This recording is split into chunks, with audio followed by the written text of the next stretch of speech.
Del libro Siddhartha de Hermann Hesse. Primera parte. El hijo del Brahman. Siddhartha, el agraciado hijo del Brahman, el joven halcón, creció junto a su amigo Govinda al lado de la sombra de la casa, con el sol de la orilla del río junto a las barcas, en el umbrío del bosque de sauces y de higueras. El sol bronceaba sus hombros brillantes al borde del río. En el baño, en las abluciones sagradas, en los sacrificios religiosos.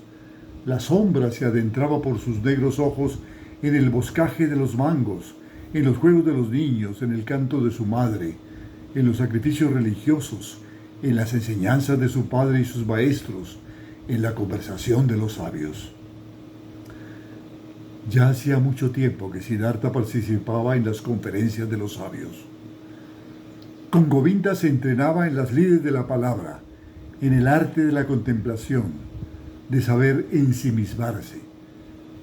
Ya podía pronunciar quedamente el Om, la palabra por excelencia. Había conseguido decirlo en silencio, aspirando hacia adentro. Om. Aprendió a enunciarlo calladamente, aspirando hacia afuera. Om. Concentrando su alma y con la frente envuelta en el brillo de la inteligencia. Ya sabía entender el interior de su Atman indestructible del mundo material. La alegría invadía el corazón de su padre al ver al hijo inteligente con deseo de saber. Observaba cómo crecía en Siddhartha un gran sabio y sacerdote, un príncipe entre los brahmanes. Una deliciosa sensación llenaba el pecho de su madre cuando le veía andar, sentarse y levantarse. Siddhartha, el fuerte, el hermoso, el que caminaba sobre piernas delgadas, el que saludaba con perfectos modales. El corazón de las hijas de los brahmanes rebosaba amor cuando Siddhartha paseaba por las callejuelas de la ciudad, con la frente iluminada, con mirada real, con caderas estrechas. Pero Govinda era el que más amaba a Siddhartha, su amigo, el hijo del Brahman. Sentía afecto por la mirada de Siddhartha y por su cálida voz. Gustaba de su manera de andar y de sus armoniosos movimientos. Apreciaba todo lo que Siddhartha hacía y decía, pero lo que veneraba más era su inteligencia, sus altos pensamientos ardientes, su férrea voluntad y su vocación sublime. Govinda lo presentía. Este no será un brahman corriente, ni un oscuro funcionario de los sacrificios, ni un ávido comerciante de fórmulas mágicas, ni tampoco un orador vano y vacío o un sacerdote malicioso. Sin embargo, será una mansa y estúpida oveja entre la masa del rebaño. No, tampoco. No, y tampoco él, Govinda, quería ser así. Un brahman como hay 10,000. Quería seguir a Siddhartha, el amado, el maravilloso. Y si Siddhartha un día se convertía en Dios, si un día entraba en el imperio de la luz, Govinda le seguiría entonces como su amigo, su acompañante, su criado, su escudero, su sombra. Todos querían así a Siddhartha. A todos daba alegría y gozo. No obstante, el propio Siddhartha no sentía alegría ni gozo de sí mismo.